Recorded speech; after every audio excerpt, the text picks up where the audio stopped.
এমন সুন্দর পদ্ম পাতা দেখলে কার না ভালো লাগে।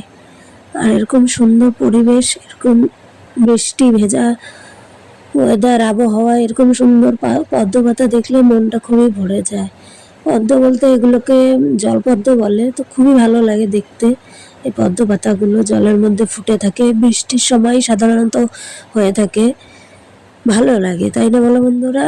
আর এদিকে আমি এই যে সকাল সকাল উঠে ঘরটা মুছে নিচ্ছি। তো তারপরে স্নান টান করে নিয়েছি। বৃষ্টি আজকেও খুব বৃষ্টি, কি বলবো। তো স্নান টান করার পরে এই যে ওটস নিয়ে বসে পড়েছি। এটা স্বামী খাবে, মানে হাজব্যান্ড খাবে আর কি। তো ও সকালে সাধারণত ওটসই খায়। ওটস দিয়ে জল দিয়ে এটা জাল করে দিব, এটা খাবে। তারপরে আর কি কাজ, এই যে রান্নাঘরে চলে এসেছি। আজকে আর স্কুলে যাইনি, কারণ আজকে শনিবার, স্কুল বেশিরভাগ টাইম বন্ধই থাকে।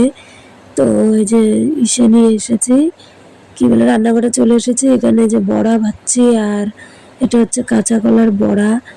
তো রান্না করব কাঁচা কলা। এমনি রান্না মোটামুটি হয়ে গেছে, ভাতটা। তো এখানে কাঁচা কলার বড়া করছি, আর এই যে ওটসটা সিদ্ধ করে রেখেছিলাম ওইটাই তোমাদের দেখিয়ে দিচ্ছি। আর এখানে এই যে ভাত করেছি, ডাল করেছি, ডালও হয়ে গেছে। গরম গরম সবকিছু দেখো ধোয়া উঠছে, তোমরা বুঝতেই পারছো। আর এখানে ভাত আছে, তো ভাতও হয়ে গেছে, সবকিছু মোটামুটি রেডি। তারপরে এই যে খেতেও বসে পড়লাম। ভিজা ভিজা ড্যাম ড্যাম ওয়েদার, ওয়েদার ভালোও লাগে না কিছু। তো তাড়াতাড়ি বসে পড়লাম, খেয়ে নিই।